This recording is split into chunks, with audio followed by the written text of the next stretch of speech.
Okay, Colby, man. Well, good to see you, sir. How you doing? Happy Wednesday, man. Happy Wednesday, brother. How you doing? Can't complain, can't complain. Yeah, just soaking up the heat over here in Oregon. We're from kind of the same territory, man. So we got a nice summer right now.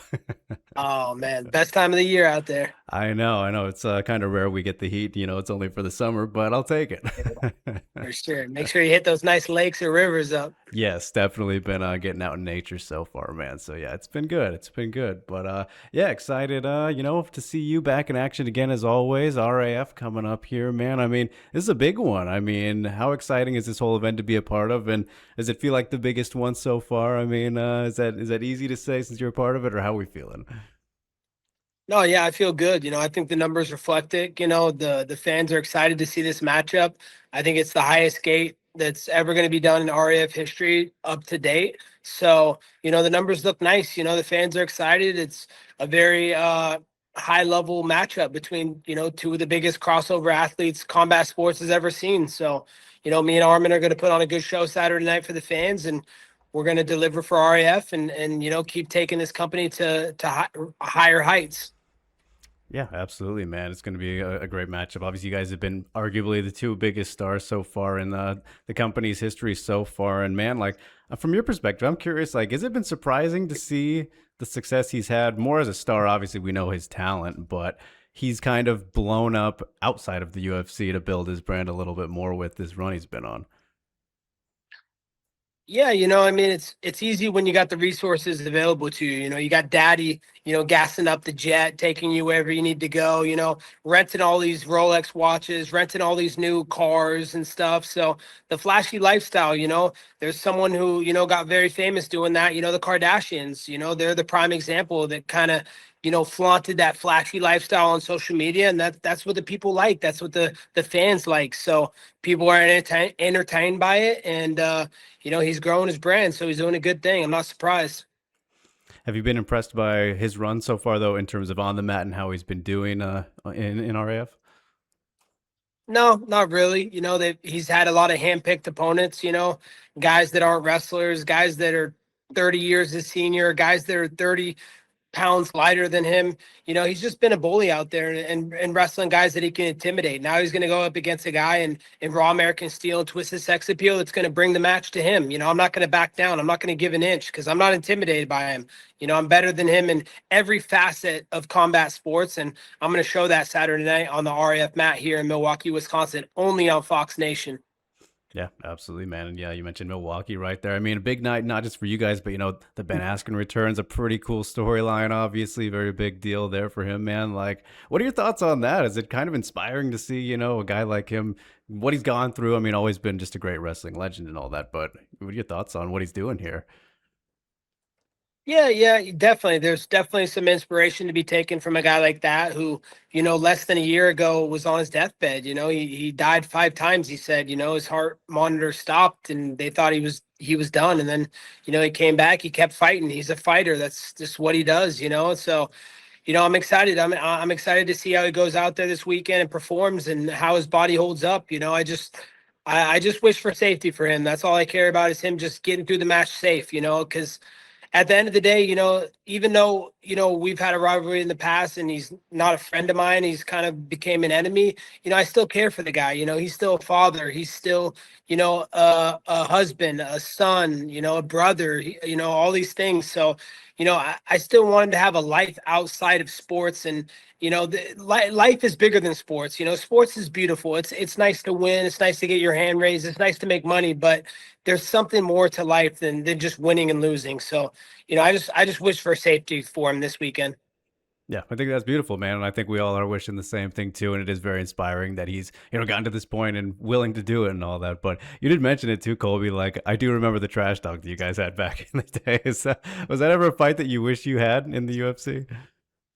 Yeah, definitely. I definitely wanted that fight. I knew I was a better fighter than him, and he had nothing for me. He wasn't going to take me down and hold me down. I was going to get up and strike him, but my resume spoke for itself. A guy I left Damian Maya in a pool of blood, and Damian Maya came and dropped him and then submitted him. So, and then Robbie Lawler, same thing, dropped him. Should have finished him, and Herb made a bad call in that fight, and I put the most strikes ever on Robbie Lawler's face. So, I made history against that guy. So my resume, my wins spoke that, that I was a better fighter than Ben. So there's no debating that. But I definitely wish we would have crossed paths because we had, some animosity in college wrestling. He was coaching at Arizona State when I was at Oregon State. And, he was always talking smack to me on the side of the mat, saying, Colby, I'll beat you up, you this and that. So it was a rivalry, but all love and respect at the end of the day. Of course, man. And in terms of lack of love and respect, I wanted to get your thoughts, man, on Dylan Danis's match with Hamzat. Obviously, it didn't last very long, but I think obviously everyone will remember what happened afterwards. I mean, what is kind of your whole take on that situation? Obviously, having had the quick history with Danis yourself, but seeing how that unfolded, do you think that was kind of a bad look for the event in RAF, or was it fine? Like, how did you dissect that whole issue there?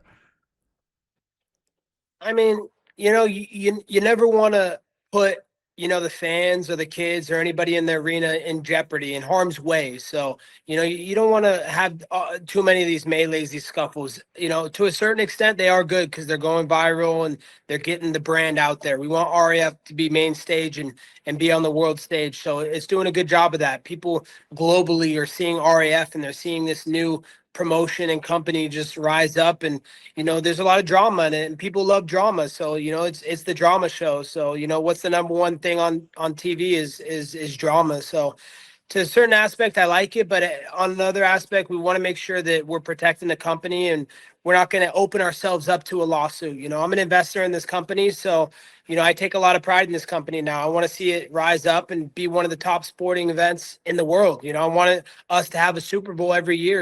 We got our year anniversary coming up next month in Cleveland, Ohio, so that'll be a big one. And we just want to keep building and keep growing the sport and helping it so the next generation of wrestlers can come here and make money and not have to do anything else. They don't have to turn to MMA like myself. If there was a RAF when I was in high school and college, I would have never went to the UFC. I would have went to RAF, but thankfully RAF is here now and we want to help grow the sport for the next generation of wrestlers. So I don't know if you'll know the answer to this, Colby, but like, were there any repercussions for those guys because of that happened not in the match? Obviously, it was a big deal, but has there been anything? I haven't heard any.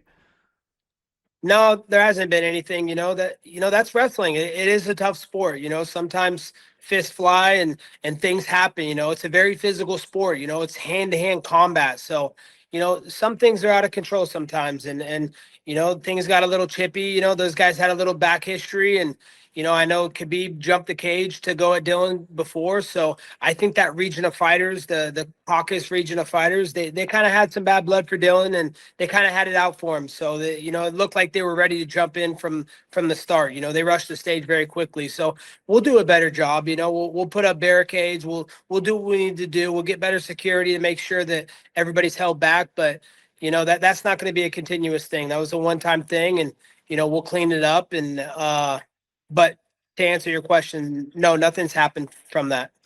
Yeah, it's obviously been somewhat of a trend between both sides of those parties there, right? It's not exclusive to where they are. Yeah, that's true. Kamzat was saying all week he would fight him in the street and this and that. So, you knew that something was going to go down. It was going to be, some drama. So, that's welcome to the drama show. Big drama show, indeed. Man, and obviously Arman is the first order of business here this week, Colby. But has there been any traction on GSP? I know that's kind of the dream right now, right? Yeah, that's the dream. I'm number 2 on the all-time takedown list and welterweight history in the UFC, and there's only one person above me. That's GSP. So, I want that matchup. The Canadian USA matchup. It's always an intense rivalry. So, I want it, but I know that Chad Bronstein, our great founder of RAF, has been in talks with his management, but I don't know. It might be unrealistic for the price tag that he's asking for, but hopefully he'll reconsider. But I'm going to still keep the dream alive. I'm going to still keep calling for him and still keep hope that it could one day happen. But as of right now, no, there hasn't been too much traction. And then in terms of like some more future things coming up here, Colby, we saw Gable Steveson obviously compete in RAF recently too, and then he just debuted in the UFC. I mean, how far do you think you can go, man? Having done wrestling and obviously MMA yourself at the highest level, like I mean, obviously, he has a great background too as the Olympian gold medalist and all that. But were you impressed with his debut if you saw it in the UFC, and how far you think he can go? Yeah, super impressed with Gable Steveson right now. I really think he'll be the UFC heavyweight champion in a year's time. I predicted that, a couple months ago that, he'll be a champion in a year's time. He's the most complete, well-rounded heavyweight fighter the UFC heavyweight division's ever seen. I mean, Olympic champion wrestler, hands of steel, knocking guys out, not even using his wrestling in fights. He's just going out there and knocking these dudes out. So he's so athletic. His speed is just unmatched in the heavyweight division. So he will be a UFC champion. I'm calling it now. I mean, yeah, you're not alone in that prediction, especially at the heavyweight division. He's got an upper hand on most guys, but yeah, it'll be curious to see how it plays out, man. But I want to go through the time machine a little bit with you, Colby, because obviously had such a great career, and it's been a lot to look at and look back on and reflect on. So I mentioned the Oregon roots, man, and I never realized the debut was in Eugene, of all places, which not too far from where I am. And your debut, I haven't seen the fight, of course, but on Wikipedia, right? It's an interesting one where you won via submission to a knee injury. Can you walk me through what happened there? What are your memories of the debut down in Eugene? Obviously, kind of a small town here in Oregon, but what do you remember from that, man? Yeah, so what I remember, I left college and I wanted to leave early, but my parents are like, no, you got to get through college and then you can go to your pro career. So, I respected their wishes. I moved all the way across country, didn't know anybody in Florida at the time, went to Florida, started training, and I wanted to be pro right away. And they're like, no, in Florida, you have to have 5 amateur fights before you can declare your pro card in MMA. So I was like, no, I'm not doing 5 amateur pro fights. I'm ready to fight the best in the world right now. Like, I don't need this. I'm training with the best guys in the world and I'm holding my own. I'm beating these guys now. So I want to compete against them. I want to start making a legacy for myself and creating a better financial future for me and my family. So, I went back to Oregon. They had started a show in Eugene, Oregon.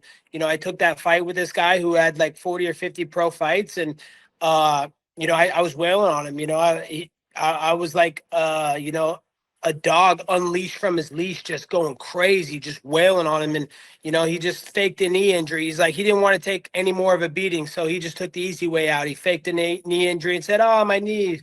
But really it was because I was just pouncing on him.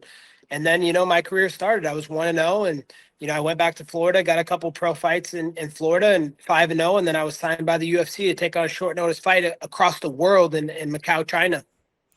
It's funny because yeah, that one's listed as a TKO but a submission at the same time. So it's kind of weird. You got double for the first fight, man. That's crazy. I never heard of that. Yeah, so it says TKO submission to injury. So Uh, it's, Bizarre. I know, right? What a way to start, man. And so Yeah. obviously, yeah, you mentioned the Damian Maya win earlier and all that, man. I'm curious for you, like, your story's pretty well documented, but I'm curious from your standpoint, like, would you say there was a specific turning point when you kind of, found the stride, or if there was anything specific as you were rising up through the welterweight division where you're like, all right, I feel like it's going right? Was it the Damian Maya fight? That's kind of think what most people will look at, but from your perspective, man.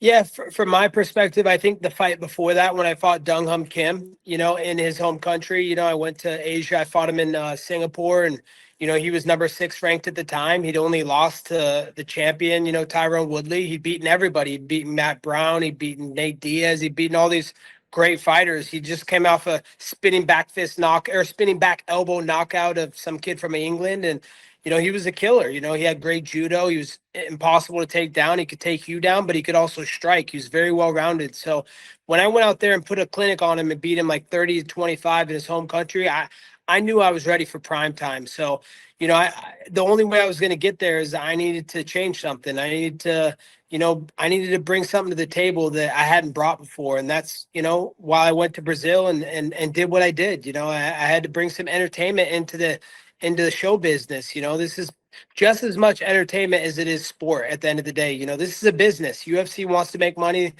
for the company. And if they're not making money from a fighter, they're not going to care about you. They're not going to give you meaningful fights. So I wanted the meaningful fights. I wanted to fight in the title fights. And, so when I went to Brazil and left Damian Maia in a pool of his own blood and called all the people filthy animals and that Brazil was a dump, I knew my career had officially started and that I was going to rise to the top. And, lo and behold, the next fight I was in a title fight, and, I was wrapping the belt around my waist. And next thing I knew, I was at 1600 Pennsylvania Avenue with the sitting president of the United States, giving my belt to him. So that's when I really knew that I had made it, and everything I had done was for a reason, and it was purposeful, and that I was going to have a great rest of my life.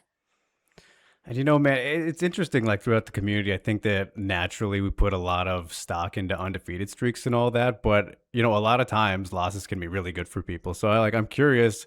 Do you think anything would have been different or changed had you won that Warlley Alves fight? Your first one, when you kind of went on the run after that. Yeah, I mean, at that time, I was a broke college student. My parents couldn't help me out. They're blue collar, jobs. They were barely making ends meet, so they couldn't help me financially with my career. I had to turn to other people for support, for sponsorship to get through, because I had a little bit of student debt. 50, 60,000 in student debt, and this is at a time where I was getting 18,000 to show to fight this guy, 18,000 to win. So 2 weeks before the fight, I popped a rib. I was wrestling with Santiago Ponzinibbio. I picked him up and slammed him on the ground, and I felt my rib just completely pop out. And I was like, oh my God. Went and got a x-ray, and they said it was a fractured rib and you need to pull out of the fight. And I said, no, I can't pull out. I need this money. If I don't have this money, I can't eat. I can't put food on the table. Like, I won't be able to have a roof over my head.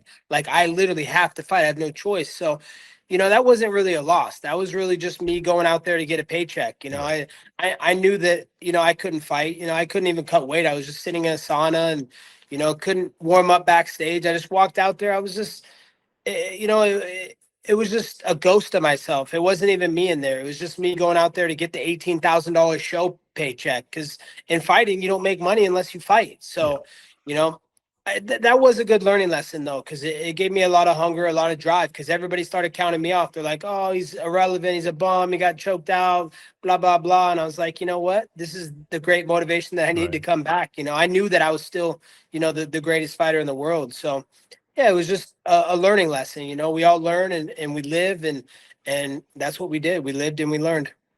So that's what I mean, though, man, is like it was helpful in that sense, right? Like where maybe you wouldn't have had that if, the record stays perfect. Everyone's like, oh, he just walked through another guy and maybe it didn't have to get through this adversity, right? There's kind of that element to it. Yeah, you're right. I feel like everything in life happens for a reason. It's meant to shape you. It's meant to define you. It's meant to build character. So it built a lot of character in myself that, you need to you need to work harder.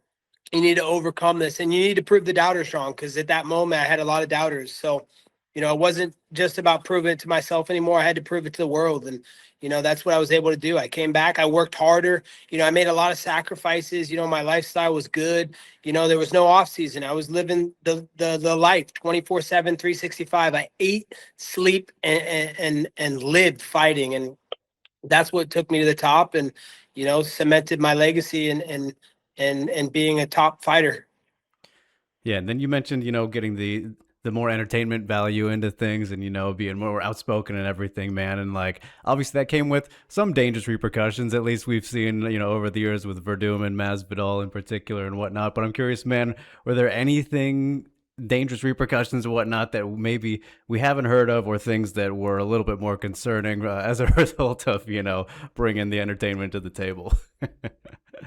Yeah, dude. I mean, getting out of Brazil was one of the hardest things I ever had to do after I beat up Damian Maia in his hometown of Sao Paulo and then called all those people filthy animals. They had to bring the Secret Service of Brazil to escort me out, like in camouflage. And I had to get on a media flight, and they like disguised me. They put like a hoodie over me. They had me wearing a wig getting out of there. Like, they wanted me dead. Like, I had, tens of thousands of Brazilians that wanted me dead. They had pitchforks outside the arena. They were ready to come in and like just put a pitchfork right through my heart. I mean, they canceled my post-fight press conference. They're like, Colby, we got to get you out of this country immediately.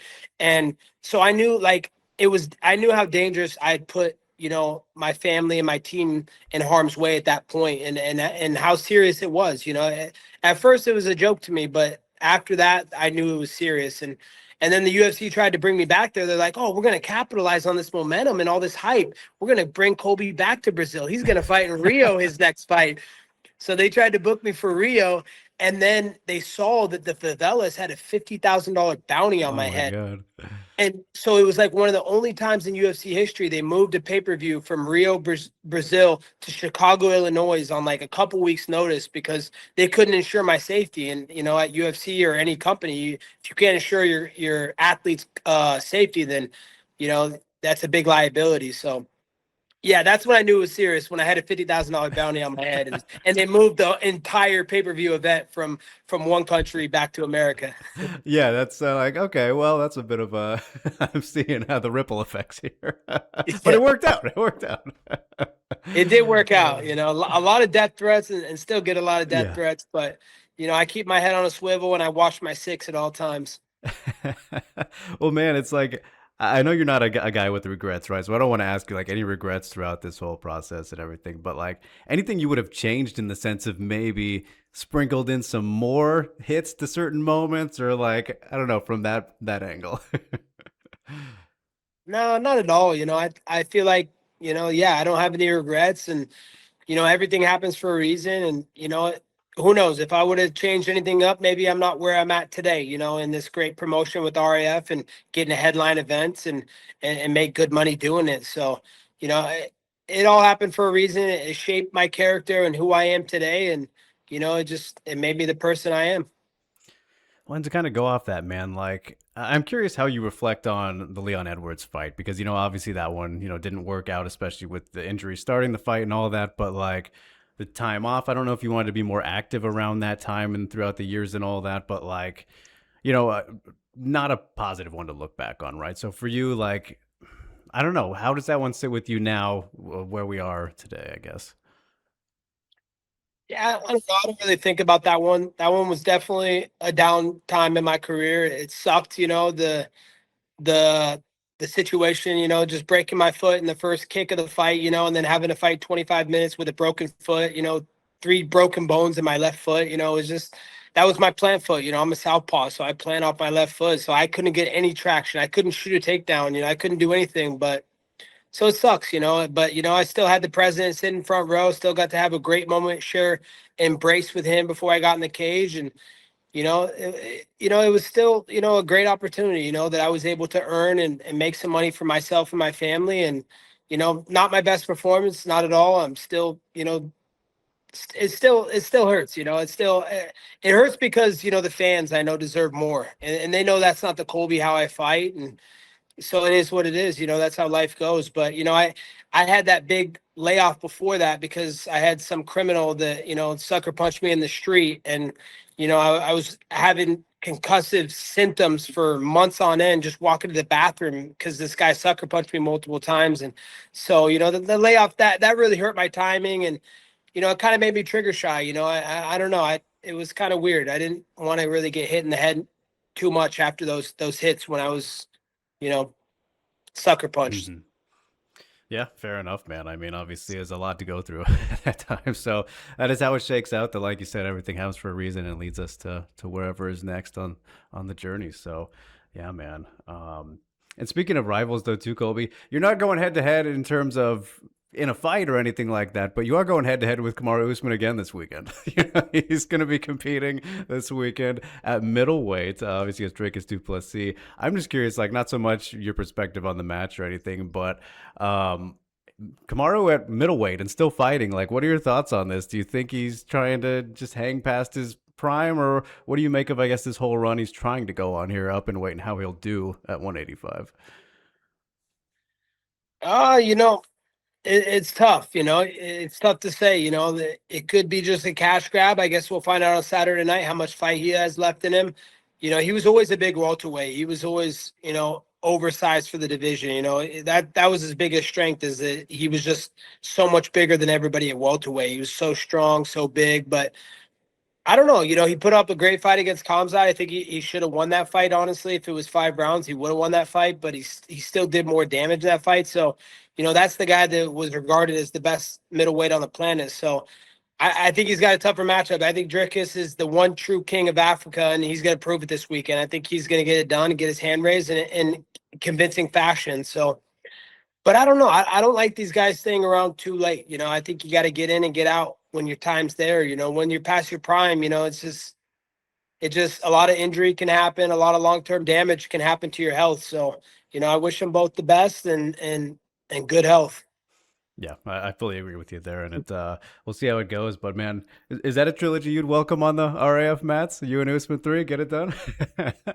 Absolutely, man. I've been begging for that match, man. I wanted that trilogy in the octagon in a RAF mat in the side parking lot somewhere.